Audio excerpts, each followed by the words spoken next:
Coucou à toutes et à tous. Si c'est la première fois que vous regardez mes vidéos, je me présente. Je m'appelle Lauraline, j'ai 23 ans et je suis maman de 2 enfants en bas âge, d'une de 2 ans et demi et un de 11 mois.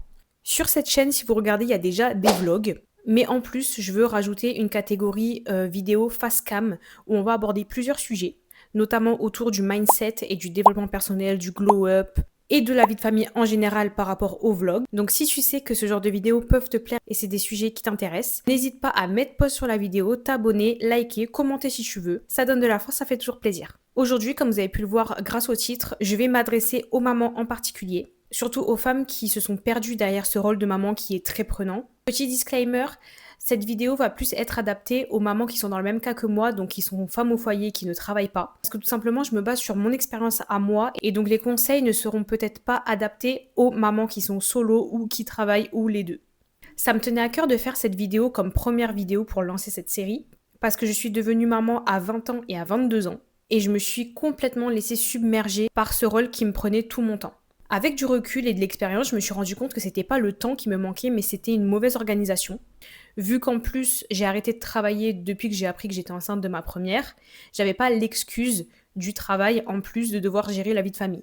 Mais ça n'empêchait pas que j'ai quand même eu du mal à me mettre dans ce rôle de maman. Je me sentais débordée, j'arrivais à rien faire à part m'occuper de ma fille, c'était quand même le principal. Mais je délaissais tout ce qui était à côté, donc la vie de famille, la vie de couple, l'entretien de la maison, la vie sociale, m'occuper de moi tout simplement.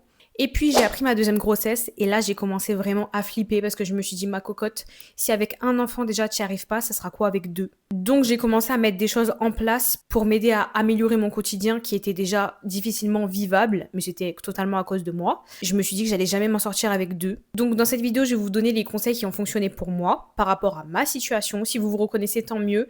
Si malheureusement c'est pas votre situation, ça va peut-être pas vous aider. Je suis pas la première maman et je serai pas la dernière non plus, donc peut-être que mes conseils vont vous paraître banals. Mais je partage quand même mon expérience et ce qui m'a aidée parce que après tout, on n'apprend pas à être maman, on découvre sur le tas. Il y a certains conseils, même s'ils étaient logiques, j'aurais aimé peut-être qu'on me le dise et que je tilte plus tôt dans ma tête.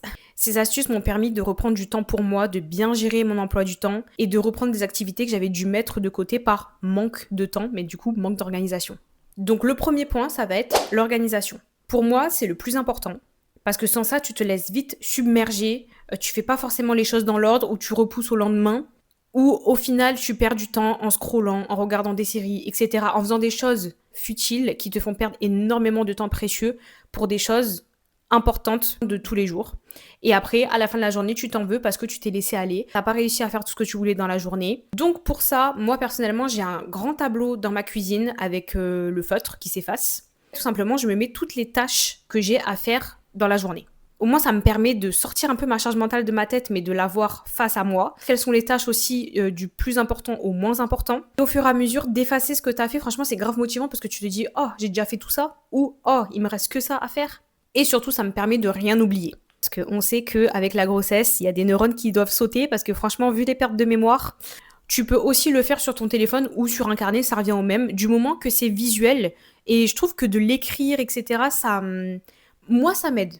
Ensuite, pour faire les tâches qui sont importantes, donc faire à manger, faire le ménage, etc., je te conseille de les faire pendant la sieste ou pendant les moments de jeu où ton ou tes enfants sont tranquilles et que tu vois qu'ils n'ont pas besoin de toi, quoi.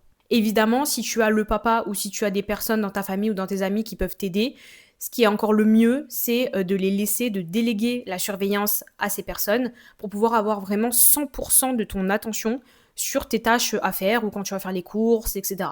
Mais ça, encore une fois, je le répète, c'est si seulement tu as la possibilité. Ensuite, le deuxième point, ça va être de bien utiliser ton temps.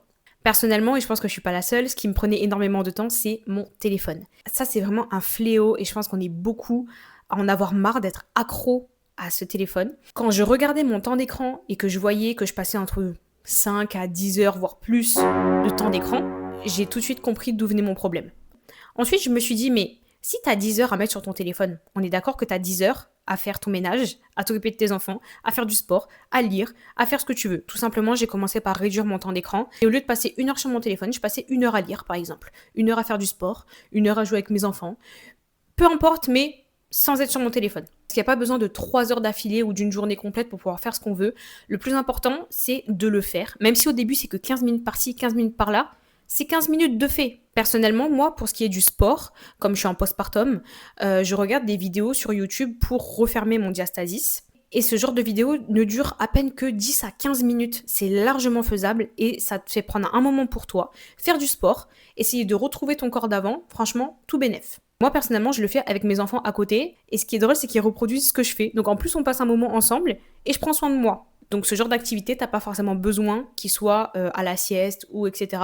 Même s'ils sont à côté de toi ou qu'il est à côté de toi si t'as qu'un seul enfant, ça peut te permettre de faire du sport et en plus de les amuser.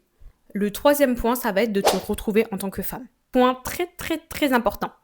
Maintenant que tu arrives à gérer tes tâches obligatoires, toutes les tâches qu'on n'a pas envie de faire, mais bon, qu'on n'a pas le choix, maintenant il faut que tu prennes du temps pour toi. Ça peut te paraître peut-être secondaire, parce que tu as déjà tellement de choses à faire que de prendre soin de toi, franchement, c'est le cadet de tes soucis. Encore une fois, je le répète, et c'est très important, une maman qui est bien dans sa tête, qui est bien dans son corps, ne sera que mieux dans son rôle de maman, parce qu'elle sera plus épanouie. Donc, c'est bénéfique pour tout le monde. Autant pour toi, pour ton mari, que pour tes enfants. Vaut mieux ça qu'une maman qui fait passer tout avant elle, mais qui subit sa vie et qui chaque jour perd un peu plus derrière ce rôle.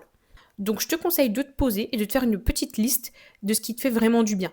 Chacun, on a nos goûts, on a nos hobbies. Personnellement, c'est la lecture, mais aussi tout ce qui est activité manuelle, le crochet, le dessin, tout ce que je peux créer moi-même, j'adore ça. C'est là que vient aussi un point important pour moi, c'est d'être accompagnée. Malheureusement, les mamans qui sont seules ou qui travaillent ou etc., forcément, elles n'ont pas le temps de faire tout ce que je viens de citer là. Parce que déjà, tu dois ramener l'argent à la maison. Ensuite, tu dois passer du temps avec tes enfants, t'occuper de la maison. Donc franchement, si tu as la possibilité de déléguer ça au papa, aux mamies, peu importe. C'est vrai qu'il y a des activités que tu peux faire malgré que tu sois avec tes enfants. Mais il y en a d'autres, c'est juste pas possible. Par exemple, aller à la salle de sport, aller se faire les cils, les ongles, etc. Ce genre de choses, il faut que tu fasses garder tes enfants. Moi, personnellement, même pour la lecture, même si mes enfants ils sont là mais qu'ils sont en train de jouer ensemble ou qu'ils jouent tout seuls, tant qu'ils n'ont pas besoin de moi, tant qu'ils me réclament pas, j'en profite du coup pour lire. Après ça, peut-être c'est pas possible pour tout le monde parce qu'il y en a, il faut qu'ils aient beaucoup de concentration. Moi, ça me dérange pas. Et tout simplement, une fois que tu as fait une liste de ce que tu aimerais faire toutes les semaines ou tous les mois pour prendre soin de toi, pour prendre un moment pour toi, t'essaies de les caler par rapport à quand tes enfants sont à la sieste ou pas, quand tu as du temps libre parce que tu les fais garder par quelqu'un d'autre.